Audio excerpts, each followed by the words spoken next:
Yo, welcome back to another Pokemon Scarlet Violet VGC video. I'm your host, Jose Rocks, and today we're going to be getting into the top 20 archetypes that you should prepare for in Regulation H. So Regulation H just got announced July 31st, and we've had about a week and a half into it of gameplay, right? There's been a really big tournament that spoilers, this first team, Mouseape, went ahead and took home.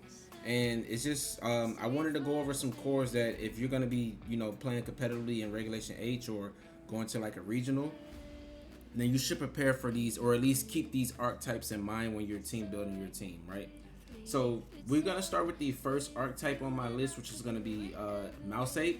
And Mouseape has a couple different variants of ways that you can run it, but for the most part it's pretty much Mouseape, you go follow me and follow me with rage with follow me beat up so that you can activate Rage Fist. And Annihilape usually runs like Rage Fist, of course, and then it runs bulk up, usually Drain Fist or Drain Punch, so that you're able to heal up, and then like leftovers, right? So you have a lot of longevity, and then like a really good terror. This is really consistent. You can run like a plethora of other moves like Protect and Taunt, Helping Hand. Just a lot of different things you can run on Annihilape. But the mouse host, that's the mouse hold. The Annihilape set usually runs like this.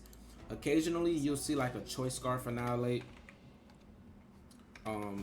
because they are trying to counter people. This is really only in best of one, closed team sheet, when they'll go for the Scarf with Final Gambit, and then they'll also have Technician on this instead of Friend Guard, and they'll go for like Wide Lens or something like that with the normal Terror, and then they'll go for Population Bomb. And this can like really just wipe the floor with a lot of teams if they're just not prepared for it, or if they're trying to hard counter the follow me beat up Rage Fist shenanigans that comes with this. Annihilape has always been one of my favorite cores. My favorite way to run Annihilape is going to be with Whimsicott. So Whimsicott is another way you can run it. Similar, Annihilape set. Of course, you're going to be running Defiant, so you get around getting those Intimidate drops, and you kind of punish your opponent for having like defensive Pokemon like Incineroar, Salamence, or even Gyarados, right? Of course, you still running leftovers and typical, Annihilape set. But on the Whimsicott, now you can run Tailwind. If you want to get really spicy, you can run a Focus Sash, right? And now you can run Trick Room, and your opponents usually never double in the Whimsicott a turn one when it's Annihilape on the field, because Annihilape is so threatening that they're gonna want to like at least chip it down before it can get like boosted up, right? So a lot of the times they just go ahead and target into Annihilape, so you can really protect Annihilape and just go for Trick Room. I would say if you're gonna go for this play, you should have, if you're gonna have Trick Room, you should have where Annihilape speed creeps your Whimsicott. So I would say like put about a decent amount of speed into Annihilape, just so he outspeeds Whimsicott, and just give Whimsicott no speed investment. You can even go negative speed nature if you just really want to be slower to give Annihilape more bulk. And now you can go for like beat up under Trick Room and really just like sweep your opponent. Now if you go for like a bulk up turn one and Trick Room, and your opponent Tailwinds, like they're in a really bad spot. So this is also something really good. Of course, you want to run Moonblast, so Whimsicott is always so threatening, like Dragon types and stuff like that. The Dragon types are really good in this format. So Whimsicott's a really good, answer to some of them with powerful Moonblast. So this is a set that you can run. If you don't want to go for the Trick Room stuff, you can always go for Encore and make your opponent, punish them for protecting in front of Annihilape, right? A lot of people don't really like to protect in front of Annihilape early, because they want to chip you down before you can like really get fully set up. But that also, if you have good counterplay to that, then it really does cause a lot of problems for your opponent if they're dealing a lot of damage to Annihilape but not knocking it out, and they're just giving you Rage Fist stacks. The last Annihilape archetype I want to go over is going to be similar Annihilape, Defiant, leftovers, bulk up, Rage Fist stuff, but now it's with Screens. So Screens allows Annihilape to take a lot of hits. I would say Light Clay. You can also go like Covert Cloak, just so you have an unfake outable lead with Annihilape and Grimmsnarl, and just keep setting up your screens, right? And that way they can't fake you out or stop you turn one from setting up. And just getting like screens up, reflect, and making Annihilape really bulky and hard to take out, and just giving it Rage Fist stacks are really good for this. This is gonna definitely need not parting shot, but thunder wave, just so you have some speed control so Annihilate can outspeed things. And if you get a full para on a turn that your opponent may be threatening Annihilate with a KO, it can kind of like save you in a lot of circumstances. And I would say run Spirit Break, just to deal with those dark types that want to kind of annoy Annihilate and like switch in on the like Rage Fist and stuff like that. You know, even though Annihilate covers that with his fighting type coverage, you want to also be able to have Grimmsnarl do damage to that too. You don't really want to foul play on this set with Grim, because Spirit Break is just so good. Plus you're reducing the special attack damage of other special attackers on the other field while you're bulking up with this side, so you're covering both sides of the defensive spectrum, right? So Annihilape is a really consistent mon in my opinion. Of course, Annihilate Mouse Hold is probably the more common one, but you occasionally will see Annihilate once a Annihilate Grimmsnarl as well. The next archetype we want to go over is Dondozo. There's not a lot to say about Dondozo. It's been around since, you know, early VGC for Scarlet and Violet. It continues to be really good. The only thing about Dondozo, while it is good in its format, it's going to have a lot of counterplay. People are not just going to allow you to sweep their teams with Dondozo unless they're just completely unprepared, or it's a situation where Dondozo is so countered for that people just stop running it to the point where they forget that Dondozo is good, and then Dondozo can have an opportunity to come back into the metagame after people have kind of forgotten about it, right? That's kind of what it likes to do. Of course, I'm going to always build a Dondozo team because I really like playing with Dondozo a lot of the times. I also hit rank 1 in the world with Dondozo before. So always, every format, I try to build a Dondozo team that can like kind of succeed, right? I might even start the format with one just to see how it goes. But there's a lot of different ways you can run Dondozo. We'll get into some of those later. My favorite one is kind of running Clear Amulet. There's also like Dondozo with leftovers. Clear Amulet, you can run like a Steel Terror, so you get around Clear Smog from Among Us. Leftovers, you probably want to run like a Grass Terror, so you get around Spore from Among Us. And notice that I keep saying Among Us because Among Us is a huge pain for Dondozo. There's ways to get rid of it, but Grass Terror and Steel Terror kind of help you, deal with it the most. If you run Steel Terror, you might want to run like the Rest set, and Sleep Talk, which helps you counter the Among Us sleep stuff, right? And also, like this completely counters Among Us and Cinework because they can't intimidate you. They can fake you out, of course, but they can't Clear Smog you and Spore you, right? Or if they Spore you, you can still use your attacks. And I would say like Earthquake and Order Up. But this is just different couple ways. I've also seen like some Ghost Terror Dondozo, Electric Terror Dondozo with max speed, so y'all speed Palafin before it can get off Haze and Primarina, and then you just remove them with like a Terra Blast Electric, right? So it's a couple different ways to run Dondozo. Our third archetype we're going to get into is going to be Side Spam. So Side Spam is going to be really good in this format. You need to prepare for this, or else you can just get swept by it. You really need to always have at least like a Steel type on your team or a Dark type, one or the other.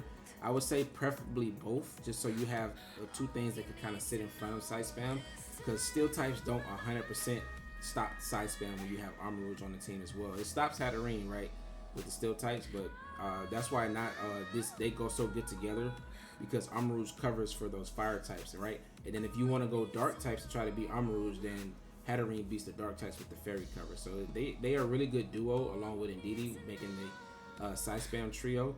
You definitely need to prepare for this because it's going to be on a lot of different teams. Sometimes you'll see like a fast Armor Rouge with like weak armor, and then they'll just like have a U-turn. They'll tear into like Psychic and have like a U-turn mon, hit them with U-turn to activate a weakness policy. And then they'll switch into Indeedee with the U-turn and then just sweep you with Expanding Force off weak armor, right? So it can be fast or slow in Trick Room, so you just have to prepare for stuff like that, or at least have some type of answers into Side Spam, because Side Spam is always going to be good. Next, we have Iron Defense Body Press teams. These teams, you also need to have something like Haze on your team, or Clear, not really Clear Smog, because as you see, most of these Iron Defense Body Press users are Steel types, or probably Terra into a Steel type, like Kumo likes to run Terra Steel, right? Even occasionally you'll see Chestnut with like Terra Steel, but so you really need to have like Haze, or something to remove stat boost, or something to like, or special attackers, right? Because if you just have all physical teams and you run into like one of these, like a Corviknight or a Kumo, which are really common, then you can just lose to like well-positioned Iron Defense Body Press team and just get swept by Body Press. So Ghost types are really good into this type of stuff. They don't have a lot of counterplay, or unless they have Dark types on their team or other Ghost types, it can't really hit you for super effective damage, right? and then the body press you're completely immune to it. So those are also good answers into these type of archetypes. And Earthworm is not seeing any play right now, but I think as the format grows, you're gonna see a lot more Earthworms or like Garchomps with like Iron Defense body press and like Earthquake spam to just heal it up with the Earth Eater ability. It's really a good mon. I'm shocked you're not seeing it more right now. It has a really good defensive stat with 145. It actually might be a higher defense stat than all of them, right? Yeah, it is. And so it's really like one of the best Iron Defense body press users that we have right now. Of course, it doesn't have the best HP, but you can really just invest into HP and special defense and just make it work from that point because it has a really high defensive stat. So those body presses are going to be hitting super hard. It's a really cool Pokemon in my opinion. Alright, next we have Sunroom. So this is also going to be like a variant of Side Spam, but it's going to feature like Lilligant and Torkoal. Hisui Lilligant is the better Lilligant right now, right? But sometimes you might still see this Lilligant if they just want to drop that fighting coverage. They don't really need it. And this one can run like Encore plus Sleep Powder, right? And they both, you know, they're very fast. One's special, one's physical, and they have Sleep Powder plus After You to make Torkoal just move really fast. If you knock out Torkoal, then usually they'll have like another sweeper in the back that can come in and take advantage of After You. They usually have a Trick Room mode, so they can go Hatterene and Didi. Follow me, you knock out Didi, they bring out Torkoal and just kind of sweep you from that point. Then they also have Hisuian, you know, Typhlosion or regular Typhlosion on these teams that also, you know, benefit from Torkoal's Sun and can be really good at just sweeping you with like really powerful fire moves, giving them a fast mode. Outside of just Lilligant and Torkoal, you have that secondary fast mode, so you're able to pivot, you know, in and out of Trick Room and playing like on top of Trick Room. People try to not bring their Tailwind because they think that you're going for like Trick Room options, right? Then they just can't outspeed Typhlosion and Hisui and Lilligant, which is really cool in my opinion that Hisui gave us two, you know, Sun Sweepers. Next we have Snow. So Snow is really good in my opinion, but it's not seeing a lot of play. And I think that, you know, Best Caliber plus Ninetales is a core that you should really watch out for. I put them in this order because these are going to be your three setters. I say Ninetales is probably the most viable setter, but occasionally you'll see Abomasnow if they just want like a grass ice type snow setter. And then Slowking is actually gets a move called Chilly Reception, which is a signature move of it, and allow it to set snow as it goes last and switch out.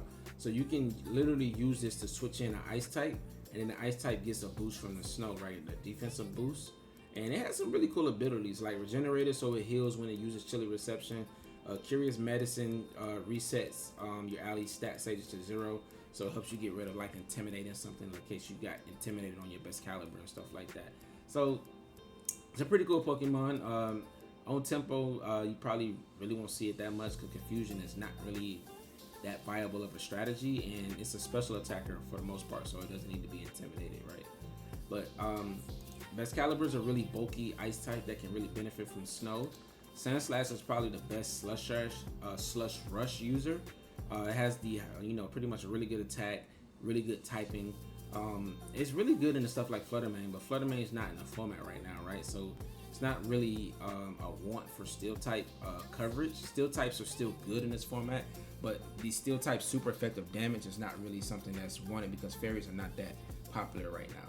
But the ice coverage will still be good until like the plethora of grass types that are around. It still just gives you a lot of good defensive synergy. And outside of like fire types being and fighting types being 4 times super effective against you, but you can always Terror to get away from that, right? And so I think Sandslash should see a little bit more play. I'm excited to like build a snow team around it and just see how good it can do, right? And then you have Mamoswine with like an Assault Vest. Mamoswine is just a really bulky, hard-hitting ice type and ground type. This is very good coverage, ice and ground. And with Terrassalization, you can get around a lot of your weaknesses. But if you don't Terror with the snow, you get a special defense boost from the Assault Vest and a physical defense boost from the snow. So it can be really bulky and hard to deal with. And of course, it gets like priority Ice Shard, which coming off a 130 base attack is still hitting really hard, right? So that's really cool. Next we have, let's keep going, Sand. So Sand is also really cool. It's always been around. No need to take a lot of time on this. Excadrill is just one of the new Sand users. Last time Sand was really good was like Regulation D or Regulation C, right? And you had Tyranitar Lycanroc, which was kind of like tearing up the ladders and stuff like that. Of course, they usually have like a Gordingo on their team. Occasionally, you'll see Garchomp on that team with Sandveil and like Bright Powder, just to make Garchomp like really annoying and hard to hit. And then you have Houndstone, right, which is just a niche sweeper, but it does get last respects like Basculegion. So it's able to use this like it'd be a late game cleaner with like Sand Rush and Choice Scarf. Then nothing's outspeeding you, right? With the sand is up, like you're just too fast. But you could also just run like Life Orb, so you have the ability to switch your moves and just use the Sand Rush, because its speed is not that fast, so you can max its speed out, right? And give it a Jolly Nature. That's why I mentioned like the Choice Scarf, just to make it even faster. But like I said, if you want the Life Orb or Choice Band, you can give it a little bit more damage, right? And that way, but with the Choice Scarf, you don't always have to have the sand up either. But Gordingo usually fits on these teams since it doesn't take any chip damage from the snow. You can have things with Overcoat like Como on these type of teams too that can work fairly well. I think Como might be a good fit for this if you really want to build your sand team. But I think Escadrille, people are going to be excited to really use it and make it, see how good it is in the format. But I still personally think Lycanroc is better. It's a lot faster than Escadrille, and it gets stabbed on Rock Slide. And Rock Slide with the flinches with Tyranitar, double Rock Slide, or going for like Bulldoze with Flying Terror Tyranitar is just, it's still really good in my opinion. I think that, and it also gets Endeavor, right? I don't think Escadrille gets Endeavor. This with a Focus Sash, like, it literally threatens anything that's not a steel, ground, or rock type, like Dondozo, and they bring you down to your Sash, you hit them with Endeavor, and then the sand just knocks them out where they're 1 HP. So it's a really cool strategy. I don't think that Escadrille gets Endeavor. No, it doesn't. So that's just a really cool niche that Lycanroc has. I think it's a little bit better than Escadrille, but Tyranitar is always going to be good.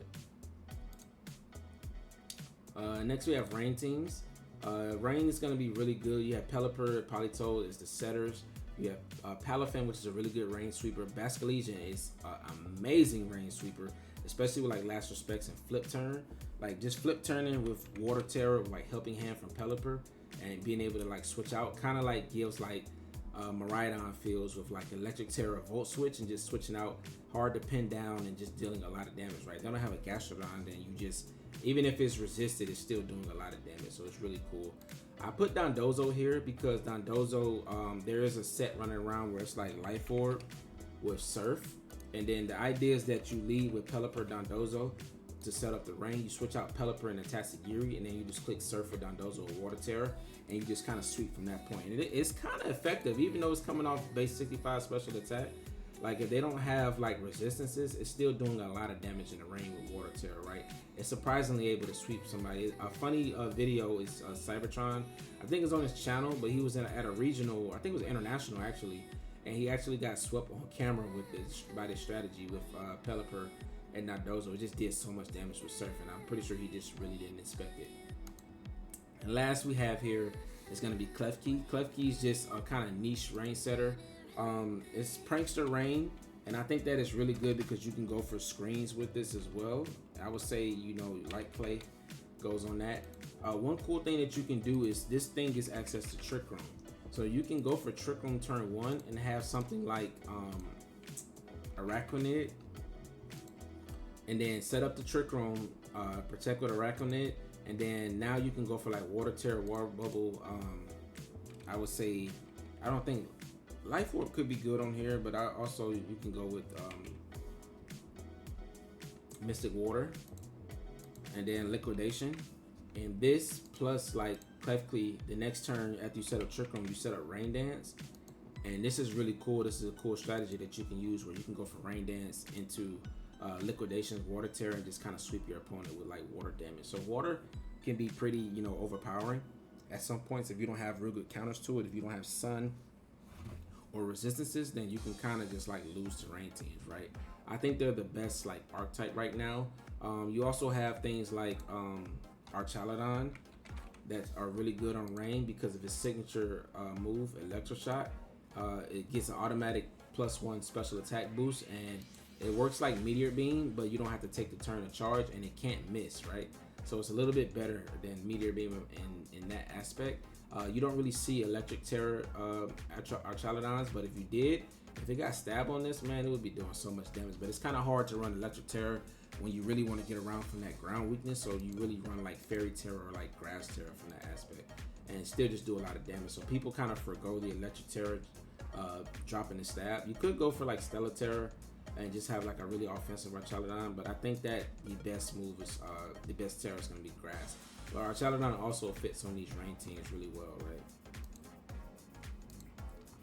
Next we have Tailwind. So Tailwind is going to be another archetype that you have to, always have answers to. Because sometimes if you just have like, if you don't have like a balanced team or any speed control, Tailwind teams can just run you over, outspeed you, and just KO you in a few turns, right? One, really good mon is Whimsicott. Encore Pressure plus Tailwind plus next to like a threatening mon is just always a really good strategy to go with. And Whimsicott has so many different sets and items and moves. It gets Charm, it gets Endeavor as well, so it can do the Endeavor stuff. It just gets so many different things that you can go for. You can also go for like, Cotton Spore, and this drops both opponents' speed by 2. So you can go for Tailwind and counter someone else's Tailwind by going for Cotton Spore, which is pretty much going to erase their Tailwind, right? And it's a really cool strategy that you can go for. You got Talonflame. It usually likes to run like, I would say, sometimes Covert Cloak, but Covert Cloak is cool if you can outspeed them and still get your Tailwind up. But if you're going to get something like a Dragapult and you get faked out, then it's really not good. So Ghost Terror is usually best to stop the fake out from breaking your Gale Wings. I still don't really know the best item on Talonflame. It can be Safety Goggles, it can be Life Orb, it can be like a plethora of things, right? But Talonflame is also a really good Tailwind setter. Murkrow is also coming back. It's a Prankster Tailwind setter. It gets access to Rain Dance and it gets access to Sunny Day. So it kind of works like Tornadus in that aspect. I don't think it gets Snowscape, right? No, it doesn't get any Sandstorm. Nope. Tornadus gets all those. But it does get Rainy Dance and Sunny Day. So it can play on a rain team. It can play on a sun team, right? It does get like Brave Bird. And it also gets like Heat Wave and Foul Play and stuff like that. Also, Haze is really good at just, removing Dondozo. It gets Perish Song. It gets a couple of different, good support moves. And Murkrow's a really good mon. Usually you want to run with a Focus Sash, but you can also run Eviolite and just make it really bulky. Or Covert Cloak so you can't get faked out. Another Illumise is like kind of like budget Whimsicott, but it is a Prankster Tailwind user that a lot of people really don't know that it gets Prankster Tailwind.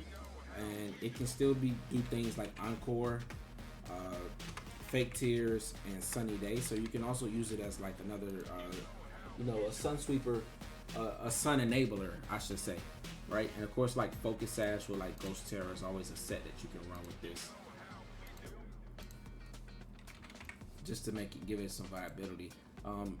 People are gonna lose to Illumise because they just don't know what it does. And it, like I said, it functions like before Whimsicott was in the format. You can use Illumise and kind of like have like a pseudo Whimsicott, right? So the only thing that makes it different from Whimsicott is it doesn't have that extra fairy typing, which, the fairy plus grass is just a way better typing than bug. Bug doesn't really offer you anything extra. Fairy offers you an immunity into dragon plus super effective stab damage, and grass offers you immunity into spore and powder type attacks from like Amogus. So that's what makes Whimsicott a lot better. Plus, it's a lot faster than that. Pelipper is also like slow Tailwind, or we should say like bulky Tailwind.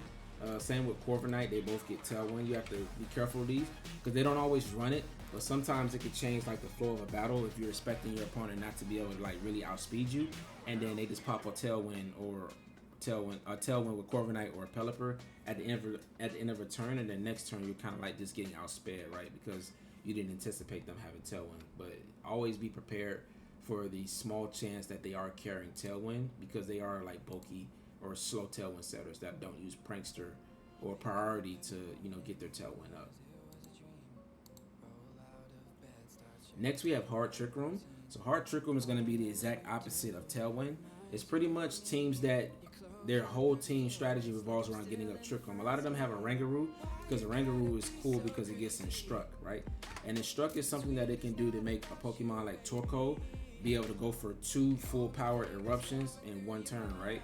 So Instruct makes the Pokemon move again. So that means you get like, you know, double the power of the eruption plus fire terror. It's like really hard to survive, you know, 2 of those. So Rangaroo can be really scary. Same with Ursaluna with like Instruct into Hyper Voice. Instruct also doesn't fail if you go for like Instruct Blood Moon. You can go for like 2 Blood Moons in 1 turn, right? Or you can go for Blood Moon 1 turn, then Instruct.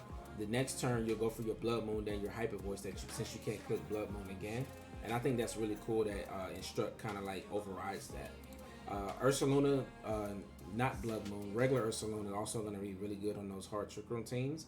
And it takes a turn to get going, but it is a powerful, you know, physical attacker. Base 140 physical attack and 130 HP. It's a really bulky physical attacker. So don't sleep on this Ursaluna just because this Ursaluna is a little bit better. And of course, hard Trick Room teams usually always have Indeedee, so they can stop priority, or they have something like even Farigiraf, you know, comes to these teams too, because it's also like a priority stopper. And sometimes they might, if they don't have Indeedee Armor they might forgo Indeedee Armor and go over like Ensign Farigiraf, which is Fake Out plus priority blocking with Armor Tail is really good. Or you can also go for like a Follow Me user next to priority blocking, so they can't fake you out. Mousehold is really good because what Mousehold can do is help you get a safe switch in. So Mousehold can go for Follow Me. If they don't knock out Mousehold turn 1, then the next turn Mousehold, if you're max speed, it gets a slow U-turn since it's in Trick Room and allows you to get a free switch into like your Torkoal, right? So Mousehold Farigiraf is also really good at helping set up Trick Room. Alright, next we have our first gimmick. So this is something that you really have to have some type of like taunt, priority taunt, or just have something that's you can't even really be immune to sleep unless you're status or something already, right? But you have to have counterplay like redirection or fake out and stuff like that to be able to stop these strategies, because these can actually really beat you. And it's called a gimmick because it's not consistent. While it is 100% accurate once gravity is up and going for hypnosis, and these are like your hypnosis users, right? A Spatula, which with speed boost, just like your Mega, they get faster, so you can't outspeed them, and they're just going for hypnosis, right? Melodic just gets bulky with competitive, with Marvel Scale or competitive to boost special attack, but usually it's Marvel Scale with like a Flame Orb. And then they'll go for hypnosis on you too with the gravity, right? So the reason it's a gimmick is because you're rolling sleep turns. Now the best outcome is that they for them is that they get 3 sleep turns on you. But if you're going for priority hypnosis, you burn a turn of sleep immediately. You can instantly wake up the next turn and kind of ruin this strategy. This strategy gets ruined with like fast wake ups. And Weird Deer, the reason it's on this list because it does get gravity, even though it's not priority, but it's unique because it gets gravity plus hypnosis, right? It gets both of them, so it can actually do the strategy by itself. But Sableye is going to be probably like the most common gravity enabler, and it's going to have like one of these as its partner. But you guys definitely got to prepare for this, or you're just going to lose to it. And it's really frustrating when they do get the sleep rolls, because sometimes they can't sleep all your mons for 3 turns, and then it's just like nothing you can do from that point, right? Our next core is going to be, and let me make sure I didn't skip anything while we're going back through this. Yep, we went through all of these. I'll make sure I get you guys 20 archetypes. So our next archetype is going to be balance teams or fire, water, grass teams. So these teams are going to be pretty much, you know, consistent of like Rillaboom, Incineroar, Palafin, or Amoonguss, Gyarados. And they usually have like a plethora of other like really good stuff Pokemon that are just like the best in the format, like Goldango or Ursaluna, Dragapult, just some of the best Pokemon in the format added in addition to these.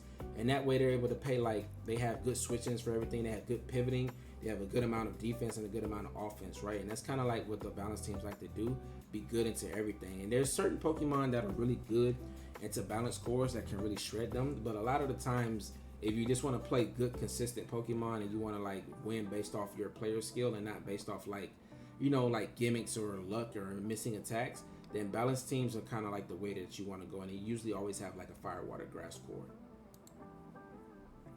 Next we have fantasy core. So fantasy core is going to be pretty much steel, fairy, and dragon type.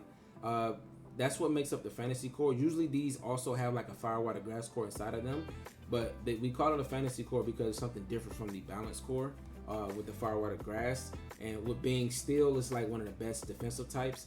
Fairy being one of the best offensive types, and Dragon being a really good offensive type that doesn't have a lot of resistances or immunities outside of like Fairy and Steel, right? So it's just a really good offensive typing, and it gives you really good defensive synergy as well into like Fire, Water, Grass cores, right? So fantasy cores are really good into like the Fire, Water, Grass core, helping you beat those cores because of the Dragon typing. Still being able to resist the Grass attacks and deal good damage to Grass type users. And then Fairies being, really good into Grass and Water as well, being able to hit it, right? Of course, Fire kind of like shreds these two or can resist both of these, but Fire does not resist Dragon, and Dragon resists Fire. So Fire is your best bet in the beating of like a fantasy core if you're using like, the Fire, Water, Grass core. But other than that, this core usually always wins against those. But it's always good to have these. And sometimes, like I said, you'll have like Primarina, which can complete the Fire, Water, Grass core and the fantasy core. And then you have like an Incineroar here, plus another grass type like an Amoonguss or a Rillaboom. And then just a filler mon, like maybe a flying type or a ground type or something like that. But fantasy cores are really cool too, in my opinion. Next, we have priority teams. So priority teams are pretty much teams that are really based on beating you with priority. They don't really have any type of speed control. So these teams lose hard to like Fergraffin and Didi, right? But usually they have a lot of counterplay into it. But these teams, specialize in moving first and just beating you with like powerful priority attacks. So you got Grassy Glide, Rillaboom, Normatera, E-Speed, Dragonite, which is, one of the strongest priority users. You have Sucker Punch with King Gambit, which can threaten once it gets boosted by like Intimidate, like Sucker Punch. And it usually runs Swords Dance too. Like once it gets a +2, like Sucker Punch is threatening everything. It causes you to have to do like a lot of switching to play around it. And when you're switching to play around King Gambit, you're giving them the chance to guess that you're going to switch, or its teammate to be able to deal some damage to whatever's coming in, right? So it does cause a lot of mind games. And then of course Palafin gets its own signature Aqua Jet, which is Jet Punch, which is a little bit stronger than Aqua Jet, but it's literally the same thing, just to upgrade. Less PP, but you're not really going to be using 24 PP in a match anyway. It'd be very rare that you run into like a pressure strategy or something, right? But priority teams, they're not as common, but you will see them every now and then where you might get swept by a priority team with Dragonite. They're more prominent when they have like Chimpow and Urshifu to complete them, but you still have like King Gambit and Palafin to like make up for, the Sucker Punch and the priority waters type stuff. Next, we have the other gimmick team, which are stall teams. They consist of like the Smeargle Muck team. Everybody knows how famous the strategy is. It's very reminiscent of the Chansey Shuckle, where they just become unkillable and you can't hit them because they boost their evasion, and then they just slowly just beat you with like body press or like toxic stall you, or just knock off you and just continue to chip you while you can't deal any damage back. And the strategy behind this is that it usually runs Moody, and once this faints from like a follow me and you double into it, the power of alchemy takes its opponent's ability, and now Muck has Moody, and now while it is getting evasion boost, it's also getting like defense boost, right, and attack boost. So now even if you do hit it, you can't really KO it. So the off chance you do hit it, it's gonna survive the hit, right, because of the defensive boost that it gets from Moody. So it's a really annoying strategy. It's even more annoying than the gravity hypnosis stuff, and a lot of people really look down on this strategy. I know it is very annoying, but it's in the game. It's part of the game. So all you can do is just try to beat it when you do play it. But I can say that when you beat these type of teams, it is like the most satisfying feeling ever, because you just feel like you just climbed a mountain and you just stop them from doing this really cheesy strategy. Next, we have Perish Trap teams. So Perish Trap teams are gonna be coming back. The reason they were kind of like non-existent in Regulation D and going forward were because Urshifu can go through Protect, and a huge reason that these teams succeed is because of Protect, right? So you're able to Protect stall, and Urshifu kind of just takes that that option out of there, and it's a really good counterplay into Trick Room team, to Perish Trap teams. I think that Gengar should get Levitate back. Like there's plenty of other better mons that get Levitate. I'm really not sure why they took that ability away. But it also gives Perish Song. Of course, Mega Gengar is not in the game, which should be really annoying because it's like a combination of Gothitelle and Gengar. with Perish Song and trapping with Shadow Tag. But Got to Tell kind of rounds out these Perish Song teams because it gets access to Shadow Tag, which prevents anything that's not a ghost type from switching out, or you have to use like a switching move like Parting Shot or U-turn or Volt Switch, right? If you don't have any of those type of moves, you have to tear into Ghost or be a Ghost type to be able to switch out from Shadow Tag. Other than that, you're locked in, right? Which can be really scary if you pair Gothic Tail with like the right physical attackers or special attackers that threaten your team, and you lead wrong into it. Now you're kind of stuck on the field and you can't really switch out. So Perish Trap teams, you have to be prepared for these. I would say this is not a gimmick because, you know, Wolfie has won like multiple regionals with Perish Song, and I think Perish Song is actually a legit strategy that you really should prepare for. And it really is skill based, and it takes a lot of like preparation to build the proper team around it. But once you get it going and get it down pat, it's really strong in my opinion. All right, so next we have Weezing teams. So Weezing teams are going to be really cool, unique teams that you'll see on a ladder sometime. And what they, tend to do is use neutralizing gas to remove all the abilities on the field, right? And a lot of mons really are only viable because they function off their abilities. So kind of turning them off and making them like really irrelevant, kind of favors these teams like this. Slay King is a huge proponent, like going next to Weezing. It's like budget Reggie Gigas. You get rid of the truant ability, right? So that Slay King can move more. I don't know how good Slay King is going to be in this format. It is the strongest physical attacker with a base 160, right? So I feel like it should be good. It is relatively slow, but if you get this thing like a Choice Scarf and a really good Terror, it can still hit really hard with that base 160, right? But I think you're most likely going to run around Clear Amulet. So you're not, you're not going to get intimidated because you're next to Weezing. So you really don't have to run Intimidate. And nobody's running this set right here unless they have a Weezing, right? They're not just going to be running Ability Shield and Center Roar. And I put this here because this is also a good teammate for this team. Because while you're able to, you can bring this in, intimidate something, and then Party Shot out to get your Slay King in. This allows Slay King to be able to sweep more. And Slay King's weakness is fighting types, which are mostly physical. So it pairs really good with Ability Shield and Center Roar, so you can still get those Intimidates off, right? And it helps protect Weezing too by making Weezing a little bit bulkier, and you can still use your ability Intimidate. So this is a really cool core that you might see, and of course there'll be like some other mons that don't really care about their abilities that kind of round this team out. All right, next we have screen teams. So screens are going to be pretty much based around Grimmsnarl for the most part. It gets Reflect, like we said before, and it also gets Light Screen, right? Which is really good too. And Light Screen and Reflect just reduce half the damage that you're going to be taking. So it's really good for like setup teams and bulky teams that want to play the long game, right? Thunderwave also, Thunderwave, or I would say with screen teams you really want to go Parting Shot because you want to pivot, Grimmsnarl around once it does get its screens up. You don't just want to stick it on the field. And I think Light Play is always the best. Even though Covert Cloak prevents fake out, a lot of people just don't fake out in the Grimmsnarl anyway, right? So Ghost Terror, just in case you know your opponent's going to fake out. Then I always prefer Spirit Break over Foul Play, but you can run Foul Play on the set too. But I think this is really cool. A Parting Shot just so you pivot, so Grimmsnarl's just not stuck on the field if they have like resistances into Spirit Break. Next is going to be Sableye and Clucky. They also get Prankster, screens, but they're just a little bit more niche. Grimmsnarl's going to be your best screen setter, but I just wanted to also just give you some more options of these screen setters that have like different things they can do with different typings. Next, we have Intimidate spam teams. So usually you don't see a lot of teams with double Intimidate, but in this format, it's very common to see like a Gyarados and Cinero on the same team, or like a Cinero Salamence, or like a Hisuian Arcanine plus Gyarados, or just a combination of any of these two.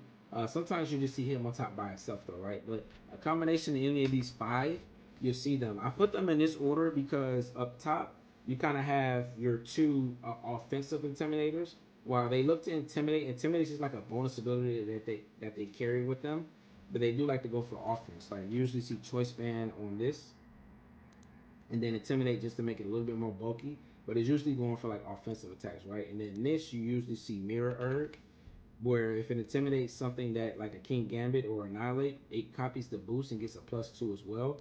And that coming off 110 physical attack is like really doing a lot of damage with like water fighting. Water fighting, you know, is really good typing. Hint, hint, Urshifu, but it's also a water fighting type, so it can kind of do a lot of similar things.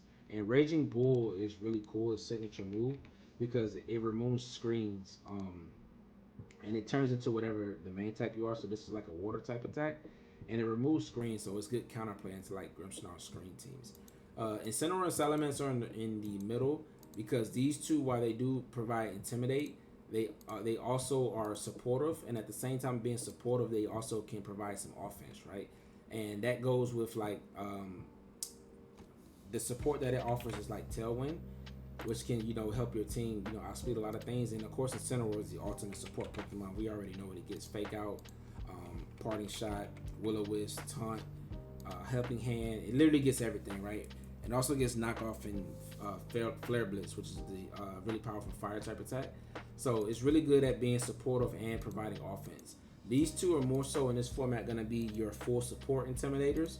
While they can do a little bit of damage with like Waterfall and close combat, they're mostly just going to be bulky and like pivoting around, like going for Thunder Waves, Taunts, Wide Guards, Fake Outs, and things like that. So these two are your offensive Intimidators. These two are your semi-offensive and support Intimidators, and these are going to be your two support Intimidators. But these are going to be pretty much what you see running around the ladder for the most part. And if you have a team full of physical attackers, you have to have counterplay into this because these can just pivot around and just make you have a really bad day, right? If your attack continues to get reduced, you're not able to do any damage, and their partners are just knocking you out.